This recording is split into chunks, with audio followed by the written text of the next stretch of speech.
Testicles, testicles, 1, 2, 3. Tie me up and call me Mary. Right, let's go.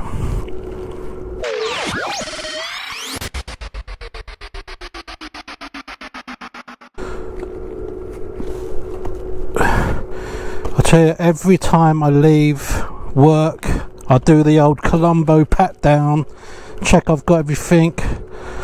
Even though I know it's there, I still check because it drives me up the effing wall.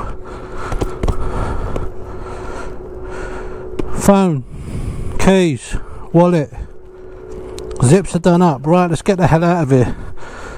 Hoo-yah!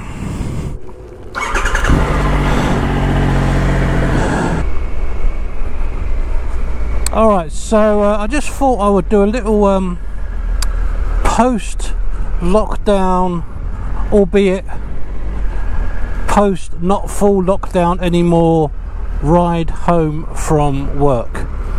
So where are we at the moment? Okay, well, first of all, it's a Saturday, so the traffic's going to be lighter, but I rode in last weekend and all of last week, and the traffic is exactly the same for all those days. Every day feels like weekend traffic up in London at the moment. It's crazy. During the weekdays, it's just eerie because all these restaurants, they're all closed.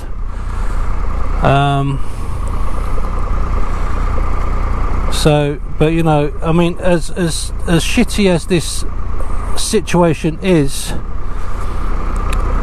if you're riding into town every work because you have to work, then it's a bit of a silver lining, I must admit.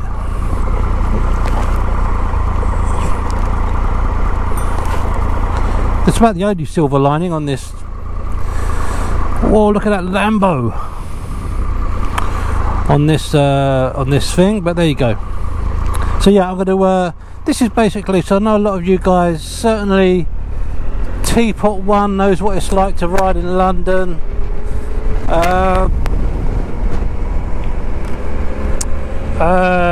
Baron von Grumble knows what it's like to ride around in London. Royal Jordanian does a lot of riding around in London. So Moto Bob as well.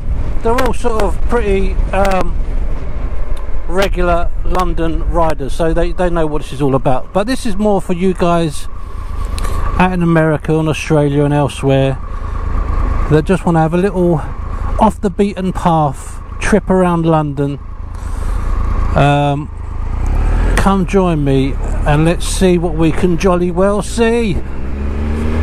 Well, first of all, this place here, this is called Smithfield's Meat Market, and it's ancient. It goes back years and years and years, and they used to do public executions around here. And also, back in the day, when I say back in the day, I'm talking, you know, centuries ago, you could actually come here with your wife and sell her. You could sell your wife here if you wanted to, back in the day. Crazy. But yeah, this place is I mean, this is all been, this is a lot more modern, but the old building is pretty ancient. But yeah, it's a cool place. And I've got to tell you, when I used to get the train into work from Cannon Street station, and you'd walk through there about sort of 8 o'clock in the morning, when they're kind of all finishing work, the workers in there, they kind of start at about 4 o'clock in the morning. It is a vegan's nightmare in that place. It's a meat market, right? So you're going to expect some meat hanging around, fresh meat. But when you go through there, all along the curbs, all you see is puddles of blood. Just puddles of it, all built up everywhere, sloshing around on the floor. It is a vegan's worst nightmare. Doesn't bother me, but yeah. So you've been warned. If you're vegan, do not go to Smithfield Market. Alright, so where are we now? So we are near St Paul's Cathedral. So just up to the left there is St Paul's. To the right you have the High Courts of Justice. I think it's the highest court in the land. But we're going to head towards that way straight ahead, which is we're going to go over Blackfriars Bridge, over the River Thames. We'll have a nice slow ride over there so you can check out the view, and then I will show you St Paul's as I go ahead. You can have a look that way and you'll be able to see it.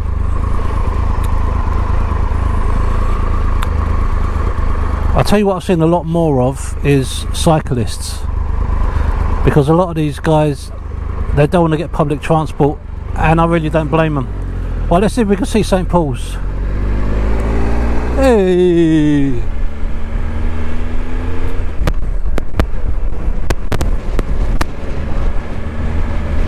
Yeah, so like I said, these the rise in cyclists is purely because these people don't want to go on public transport, which is completely understandable. And it's pretty much the only other option they have. They're not going to drive in because they have to pay congestion charge, and it's you know, they don't want to do that, which is fair enough. So we're going to head across the river now. That's Blackfriars train station over there. That's the river right in front of us. So we'll have a nice goosey gander along the River Thames. So let's bring it down a bit. I know they're pretty full on this bridge with the speed limits. So over there you got Blackfriars. That big tower there is the Tate Modern, and over there's the Thames heading towards Charing Cross. Can you see these speed bumps in the middle of the road? They're painted designed to look like 3D, but they're not. They're flat. They're just painted on the floor. The sneaky bastards. Yeah, so honestly, this last week the traffic's been just like this, straight to the front of the queue. I mean, you do that anyway on a motorbike, but there's such a small amount of traffic.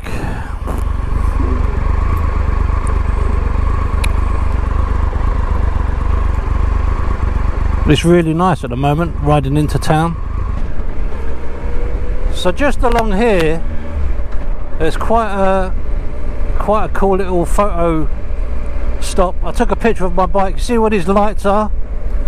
At night time they're all lit up and it looks pretty cool. The bridge is lit up, so I did a shot. I'll show you it here. That building right ahead of us, that's the Shard. That's the tallest building in Europe, I think. Certainly in London. Alright, so this is London Bridge train station.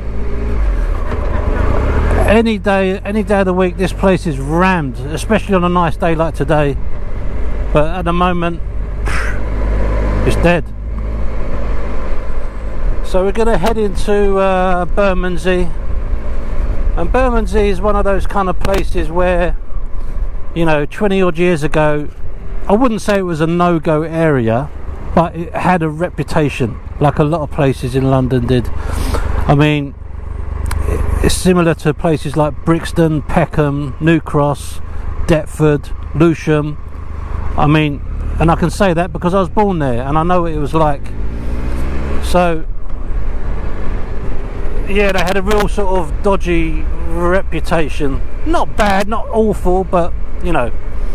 But now, if you want to live in any of those places, Deptford, New Cross, Lewisham, you need big money. You need big money to live there. I certainly couldn't afford to live there now, and I moved out from there, you know.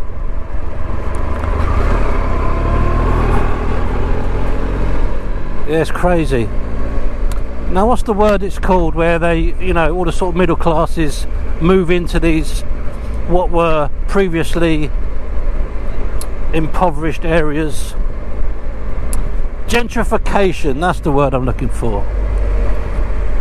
They've all been gentrified, and I don't know, is it a bad thing or a good thing? Yes, the place looks a little bit neater, but all the characters have gone, you know?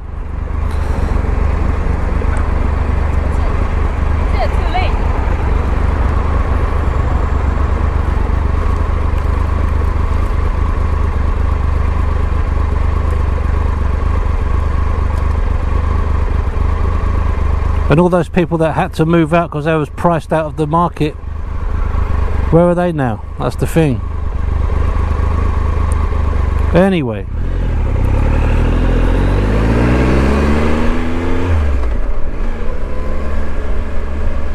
so yeah, so going through London is very kind of bike heavy, push bike heavy. There's a lot of cycle lanes, which is fine. You know what, I'd rather see another cyclist than another car on the road. It doesn't bother me. They're certainly not the worst users of the road. I'll tell you the worst ones, and an incident happened to me just as we went by London Bridge train station a few months ago.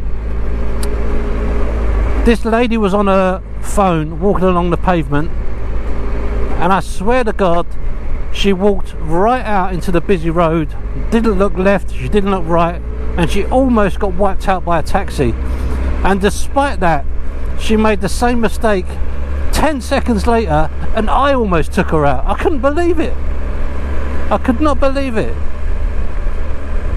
Like,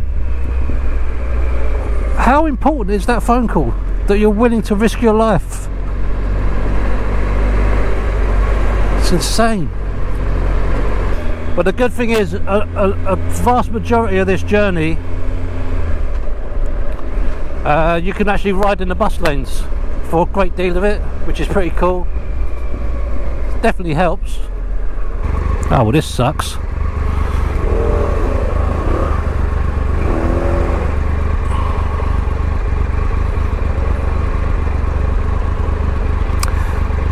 See, that's the benefit of riding a moped. I mean, I could probably fit through that gap, but I don't particularly want to take out any wing mirrors, and I'm in no rush.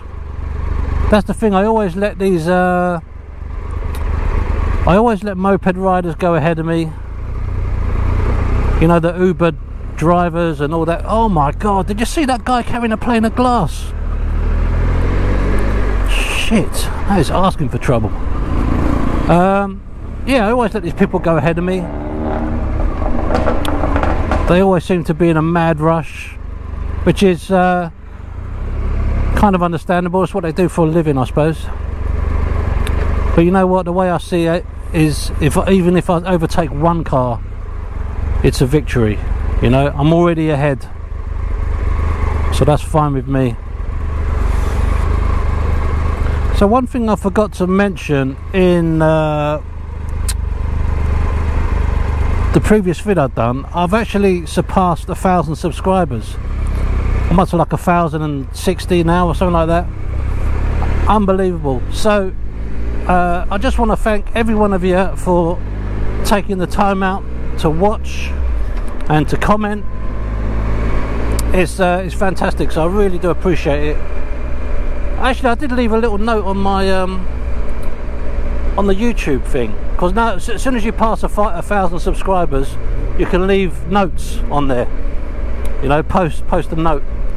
So I did that, and yeah, much appreciated. But talking of you know, guys that are leaving comments, it's not a massive channel that I have, but it's growing all the time, and it's growing faster and faster.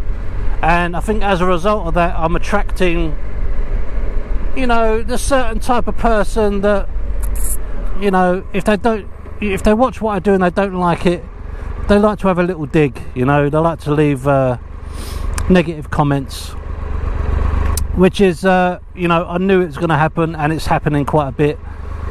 And yeah, I just kind of a lot of the time, if they're polite, I'll reply back and say, you know, right, fair enough, I did something wrong, you know. I don't mind learning from it. That's what it's all about. But if they're nasty and they get a bit funny with me, then I just tend to ignore them or block them. But I'll tell you what I was watching a while back. Peter McKinnon, who I'm sure you know is one of the biggest YouTube channels out there. He was being interviewed by one of his friends, and they said to him, they said, Peter, how do you deal with trolls and negative comments and things like that? And he said, I welcome them. I absolutely welcome them, and the reason I welcome them is because what these people probably don't realise is when they leave a negative comment, regardless of whether it's negative or not, they're still driving traffic towards your YouTube channel. And I thought, he's spot on. He is absolutely spot on. So regardless of what they say, they're still helping the channel, because it all affects the sort of algorithm thing. So yeah, if you want to leave a negative comment, you be my guest. You'll be helping me out. So there you go, guys. If you do get any negative comments, remember that Peter McKinnon said it actually helps the channel. There you go. Now, talking of YouTube channels, a while back I did a video, my top, I think it was top 4 YouTube channels. It's Moto Bob, Wads Up, Biker Bits, and the Brew City Rider. Well, since then, since I've been on the lockdown, I've looked at a few others, and there's one guy that stands out in particular, and it goes by the name of Moto Geo, and he's based out in California. He used to be a professional rider, if I remember that correctly, and yeah, basically what he does is he rides around, he's ridden around all over the world. He does these amazing videos, not so much tech reviews or gear reviews or anything like that. He does like the occasional bike review, but it's very sort of simplified, you know, it's the basics. But what he does is he does a really good travelling style. He kind of travels from, you know, these kind of off the beaten path places, and he eats this amazing food, and you're watching it and your mouth is just watering. The food that he gets to eat is unbelievable. And that's two of my favourite things, riding, and I love eating good food. Actually, not even good food, I like a cheap burger as much as the next guy, to be honest. But yeah, it's a great channel, check it out, Moto Geo. I'll leave a link to it below. And also another channel that's doing really well at the moment is Teapot One. Bruce, you might know about him. He rode around the world on his Suzuki GSX 600, was it, or 750, I can't remember. But yeah, he's a top bloke, and he does he's doing really well for himself. He's left the police force to do the YouTube full time, and yeah, it's great. And his podcast is doing really well as well. He's done a really good one with the guys from 44 Teeth. Hilarious. I love 44 Teeth. I love the humour in it. That kind of, the thing is with those guys is they're very knowledgeable. They know their stuff, but they're not cocky with it or smarmy, and they also love like silly humour, like cock and fart and ball humour. Do you know what I mean? I love that stuff. I love it. So there's a couple of channels there for you to check out. I'll leave a link for all of them actually down below. If you're still on lockdown or on furlough, give you something to do. Alright, so where are we now? We're heading into Greenwich, my old hometown. I do miss this place, but unfortunately I can't afford to live there anymore. I mean, I could afford to live there when I was there, but I certainly couldn't afford to move back now. No way.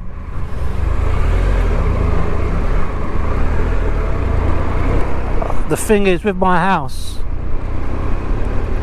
well, the flat that I had in Greenwich, it was I bought it for £250,000. By the time I sold it, it was worth nearly 400, which is ridiculous.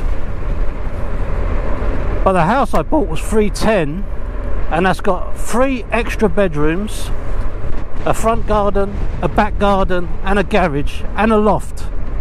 I've got more space than I know what to do with. But if for the equivalent money around this area, you're lucky to get a 1-bed flat, probably a doer-upper.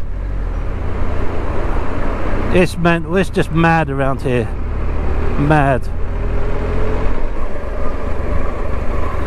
Yeah, so this, you know, despite what's going on, this place is rammed.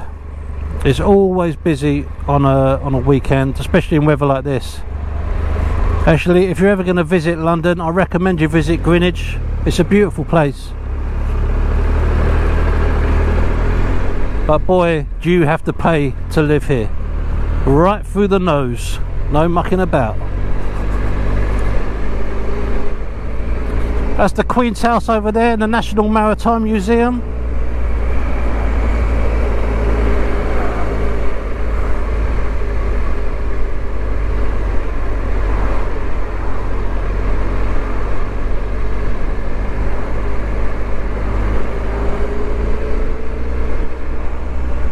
That's Greenwich University. So yeah, there's a lot going on around here.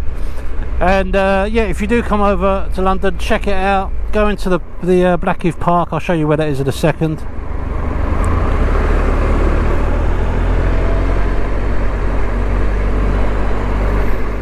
It's a nice gaff.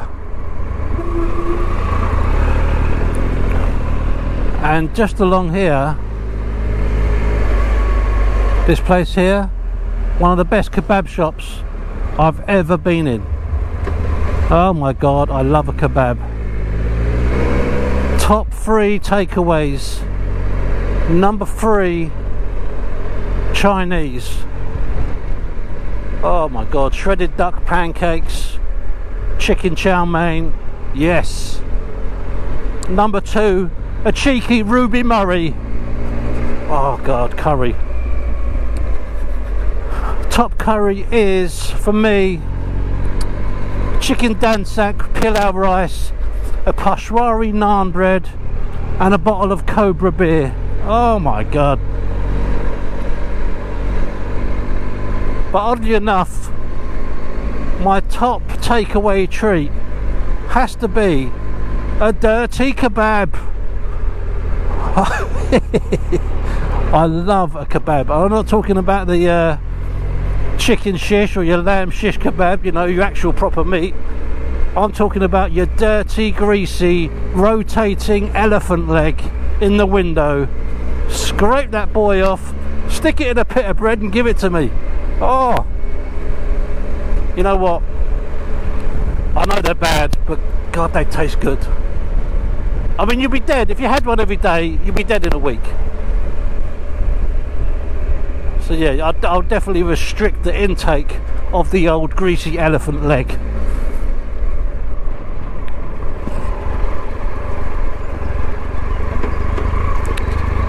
Go on guys, future bikers. This is Blackheath. All these open fields are. This is where the marathon goes through. This is where it starts. Although not this year. Lovely jubbly.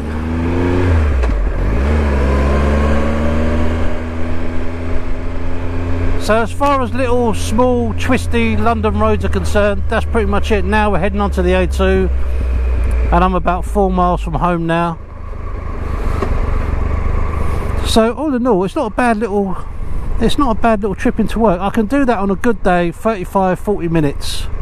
On a really busy day where the traffic lights aren't in your favour, 55 minutes, an hour. But you know what, I will take 55 minutes to an hour over half an hour on a train any day of the week. But yeah, the more I'm sort of riding into London, the more I'm enjoying it, and the more I'm getting used to the roads and where the big potholes are, and where the sort of, you know, blind spot turnings are and all that kind of stuff. So it's getting easier and more enjoyable all the time. When I first did it, I was nervous as hell because for years I never rode into London. I was just on the train all the time. But then I did it once and I thought, well, I did it, so that boosts up your self-esteem. And the thing is, a lot of guys that I work with ride into work and they've all had accidents in one shape or another. Nothing too serious. But in the 20 odd years, 23, 4 years I've been riding, I haven't had a single accident of any description. So now I ride into London every day, my chances of having an accident are pretty, you know, they've ramped up quite a bit. But you know what, I love doing it, so this is how it is. Nice bike, I love those bikes. Kawasaki ZZR, is that 600 or 1100? I don't know, I did both versions. He's cool, he's got one hand on his leg, he's a cool dude. But you just got to be careful along this road. There's quite a few average speed cameras, and there's one coming up right around this corner, and the average speed on here is 50. And for you guys that don't know how this system works, I'm not sure if these are all around the world, but you see those little white marks in the road? It's recorded my speed going through that mark, and further along here there's going to be another mark and another camera, and if my speed is above 50, I don't know how much more it has to be, but if it is, you're going to get a ticket. You're going to get some points on your license and possibly a fine depending on how fast you go.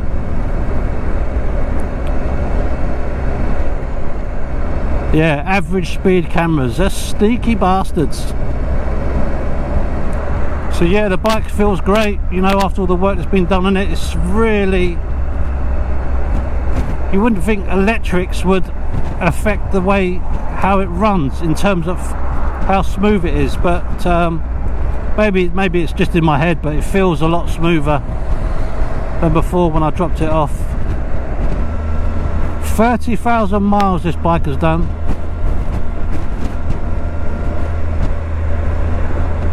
About 20 of those have been with me. To be honest, it's had a pretty easy life, and it's treated me well, you know. The only thing that's gone wrong with it was what I took it in for recently, the wiring loom, but you know what, I can forgive it for that. It's been absolutely superb, and to be honest, I was actually thinking of selling it. I could probably get about 5 grand for this bike and putting it towards something else. I was really looking at the Yamaha Tenere 700. I just love the look of it, but I'm slightly concerned about the lack of power, how much I'm used to this big 1200, how much of a drop it would be. I'm sure it'll be fine. I mean, at the end of the day, it's a 700cc motorbike, you know. How much power do you need? It can certainly handle the commute, but it'll be less fuel than this. It's a lot lighter, it's a lot slimmer, but I do quite like big bikes. So yeah, that was going through my head, and I love the 1250 GS, but they're like £16,000 or something like that, more if you get all the trimmings with it, and I'm just not in a position to fork out that kind of cash. So I think I might stick to what I've got. Seeing as I've put so much money into her lately, I'm going to stick to the old Triumph. There's another 30,000 miles in this beast, no problem, no problem. And that's the A2 done, for me at least. If you carry on down that road, you'll end up right by the coast. It'll take you right into Dover, which is a trip I've done many times. Every time I've got a new bike, I've always, to get used to it, how it feels and everything, I've always taken it down to the coast, and I've always gone down that road. Some good memories, good biking memories. But I do love it here. Nice people, very unpretentious, which is something you get a lot of in London, unfortunately. A lot of pretentious bell ends, heads up their own arses. But around here you don't get none of that. I guess because we're outside London effectively. We're in Kent now, but you know, even this far in, the pace of life is slightly slower. People are a little bit more polite, strangers say hello to you. In London it's kind of every man for himself. At least that's how it feels sometimes. So just in there, I think that's Dartford Heath, and it is a notorious dogging area. I'm only messing, it's not really, although, you know, each to their own. Alright, so that is me done. I'm pretty much home. I'm going to sign off here because I don't want you to see where I live, because quite frankly I'm very attractive and I don't want any lunatics coming round to my house and bumming me. Oh, fuck. Alright, that's it, I'm done. Take care guys, I love you crazy bastards, and I'll see you all soon. Adios, boy.